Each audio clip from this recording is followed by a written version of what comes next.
washabihi ajmain, amma ba'du. Dua agenda rapat, seharusnya rapatnya ini tidak bersamaan karena permasalahannya berbeda-beda. Yang pertama masalah PKS GSS, yang dimana untuk RDP ini diinisiator oleh anggota DPRK dari Penanggalan, Bang Adi, kebetulan dia belum hadir. Kemudian masalah plasma berdasarkan surat permohonan dari koperasi di 8 di 3 kecamatan yang ada di Sepuluh Salam. Dulu kita sampaikan masalah KSS ya. Izinnya Pak Humas PT Bangkok sebentar, Pak Meja. Berdasarkan laporan dari masyarakat di Penanggalan bersama Mukim beberapa bulan yang lalu, dan terindikasi pencemaran sungai dari PKS GSS tersebut. Jadi belum ada responsif dari Dinas DLHK dalam hal menanggapi isu-isu yang berkembang tersebut. Dan beberapa minggu yang lalu, Pak Adi dari anggota DPRK Sepuluh Salam, ada pihak dari PKS GSS tersebut menggali tanah di perkebunan dengan itu untuk dibuat perpipaan untuk pembuangan limbah. Pada saat itu langsung dia panggil. Dipanggilnya, ini kenapa ditanam di tanah saya? Apakah sudah ada izinnya? Seperti itu. Jadi sudah ada izinnya dari Dinas DLHK, kata pihak GSS tersebut. Mana buktinya? Nanti kami RDP. Ini mungkin Adi tadi yang seharusnya membahas ini. Namun dalam hal ini kami belum turun ke lapangan karena kemarin menunggu hasil uji lab yang dilakukan oleh DLHK, karena airnya itu memang sudah hitam. Tapi saya tidak tahu sampai saat sekarang ini belum disampaikan bagaimana hasil lab tersebut. Nanti ada beberapa data yang kami minta. Yang pertama, data izin lingkungan sesuai dengan Undang-Undang Nomor 32 Tahun 2009 tentang perlindungan dan pengelolaan lingkungan hidup. Kemudian dokumen AMDAL-nya atau UKL, UVL perusahaan. Kemudian izin pembuangan limbah cair atau disebut dengan EVLC dari Dinas Lingkungan Hidup. Kemudian dokumen pengelolaan limbah B3 sesuai dengan PP nomor 22 tahun 2021 tentang penyelenggaraan perlindungan dan pengelolaan lingkungan hidup. Kemudian hasil uji kualitas air limbah terbaru dari laboratorium independen yang dilakukan oleh DLHK kemarin, karena kita tidak mau untuk selanjutnya ada pencemaran sungai. Kemudian laporan rutin pengelolaan limbah yang disampaikan ke pemerintah daerah, apakah ini ada laporannya? Dinas DLHK, kami persilakan dengan segala hormat. Kami akan jelaskan di sini tentang responsif daripada Dinas Lingkungan Hidup dan Kehutanan. Sejak kejadian itu, anggota kita sudah turun ke sana. Sudah turun ke sana, didampingi dengan pihak perusahaan.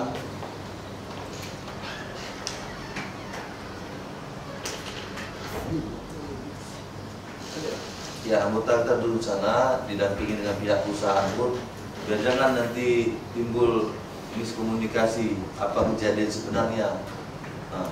Dan berita acaranya pun sudah terbuat. Yang ingin kami sampaikan juga di sini, istilahnya apabila nanti ditemukan memang terjadi kerusakan lingkungan, di berita acara itu dijelaskan di situ bahwa saya perusahaan itu wajib bertanggung jawab. Itu kata kuncinya itu.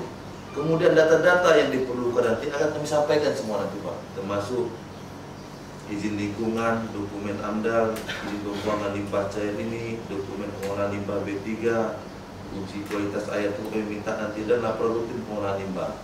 Dan kami perjelas juga di sini, kami tidak menutupi apa kejadian sebenarnya.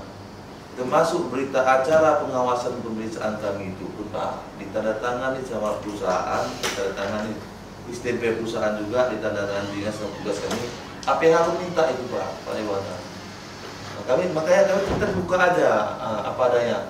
Dan sebelum ini pun udah kami jelaskan ini di sini, dan kami dipanggil ke Komisi C di Dewan ini, udah kami jelaskan semua itu, dan perlu tidak lagi kami sampaikan. Kami pun tidak begitu paham tentang regulasi di sini, karena selama ini kami berhubungan sama Komisi C. Nah itu, kalau memang nanti dan lain-lainnya semua informasi data yang dibutuhkan kita akan sampaikan. Kemudian hasil lab itu nanti secara tertulis nanti kami sampaikan nanti Pak. Karena model-model seperti itu kan harus jelas dia datanya semua kan. Karena membaca data itu nanti harus apa, tulis dia nanti. Sementara itu aja lu Ketua. Terima kasih. Assalamualaikum warahmatullahi wabarakatuh. Assalamualaikum warahmatullahi wabarakatuh. Waalaikumsalam. Itu sampelnya dari mana diambilnya itu? Di mana diambilnya Pak? Titik sampelnya di mana diambilnya? Tentang pengambilan sampel biasanya dilakukan ada mekanisme tertentu yang harus diikuti. Yang jelas kilasnya seandainya titik yang kita ragukan itu memang di situ ingin kita sampaikan, di atas yang kita ambil satu, di sini di yang kita ragukan itu di tempatnya itu, di bawah lagi. Ini sebagai perbandingan nanti semua. Itu pun tidak bisa sembarangan. Wajib juga disaksikan sama pihak perusahaan. Jangan nanti miskomunikasi lagi, dan ambil sendiri kami tidak tahu. Makanya gitulah mekanisme yang harus semua diapakan dilengkapi. Tak sembarangan juga kita mengambilnya. Jadi seandainya pun seperti masyarakat yang kita lihat dia apa itu, datang dia ambil sampelnya yang apa itu. Jadi apa perbandingannya nanti? Kan tidak tahu kita. Memang keluar nanti hasil apa ya, COD, BOD apa ya, kan tidak tahu perbandingan itulah. Semua harus mekanisme harus kita apakan, karena kita pun harus tanggung jawab semua di situ Pak Dewan.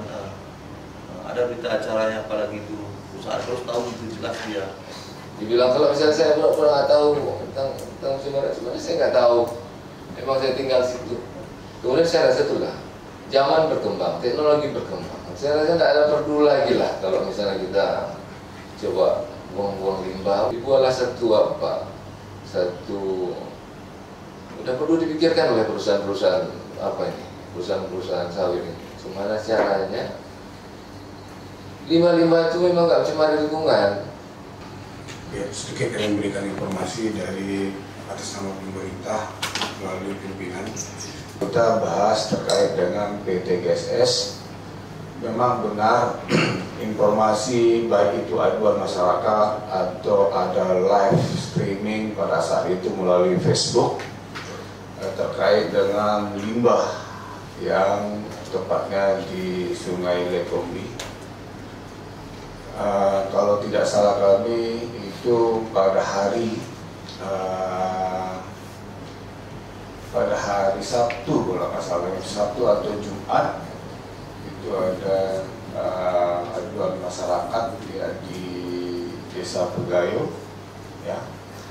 Dan di hari yang berikutnya hari kerja, berdasarkan informasi tersebut melalui kami beserta dengan pimpinan, kami mengundang ya, dinas terkait yang alhamdulillah dihadiri dari dinas DHK. Kami minta tindak lanjut atau langkah-langkah yang konfirmasi yang dapat diberikan informasi kepada kami melalui dinas DHK yang dihadiri oleh Kabid Tata Lingkungan dan PPLH, yaitu Saudara Aan.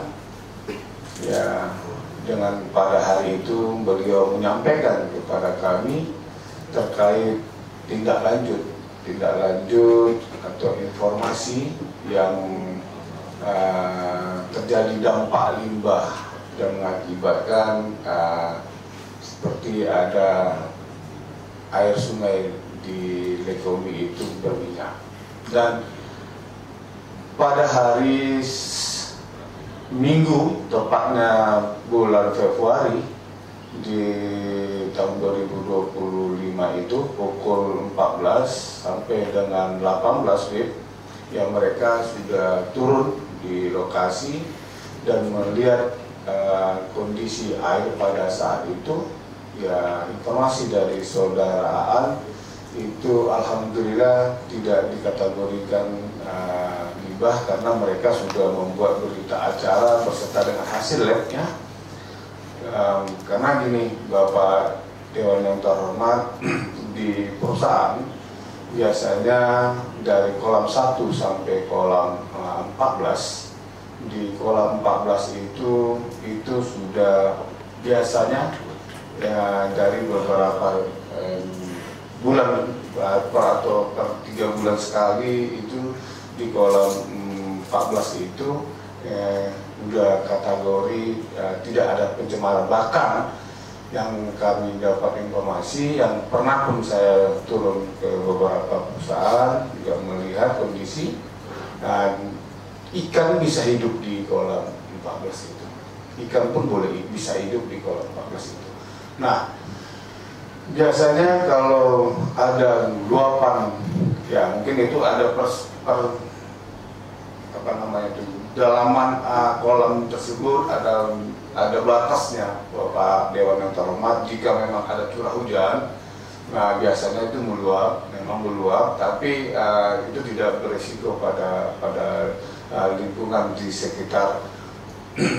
Kalau memang itu ada informasi atau didapatkan terkait, misal ada beberapa terjadi yang pernah beberapa tahun yang lalu kita pernah itu dapat laporan masyarakat melihat dan dampaknya itu mungkin dikenakan faktor sudah meluap dan mengakibatkan jebol itu kesalahan dari perusahaan tersebut. Tapi dari yang laporan tersebut ya biasa memang dalam beberapa minggu yang lalu sejak kejadian laporan masyarakat itu memang curah hujan pada saat itu betul-betul tinggi, dan biasanya kalau di aliran sungai Lekombi itu, Bapak Dewan, kalau curah hujan bahkan itu kan dibawa oleh air, dan ketika masyarakat mendapatkan informasi pada jam tertentu dan mungkin dilihat dari turunnya tim dari dinas terkait DHK, pada saat itu mungkin air sungai itu sudah terbawa jauh. Izin Bapak Ibu, saya mau perkenalkan diri, saya Pak Desi Manulang. Kebetulan Pak, di kota tercinta kita ini saya baru tiba 2 bulan. Jadi saya masih Pak Camat yang sudah beberapa kali jumpa. Dan terhadap Pak Adi tadi, mohon maaf juga Pak Adi, saya belum melihat dan tidak mengetahui penggalian tadi, tapi terima kasih buat informasi Bapak, akan kita tindak lanjuti. Baik, Bapak Ibu yang kami hormati, kewajiban kamilah untuk melaporkan legalitas, juga tujuan teknis atau praktek yang sudah diaturkan undang-undang kepada kami sebagai penyelenggara atau sebagai pengusaha, dan itu kepatutan dan ketundukan kami kepada negara.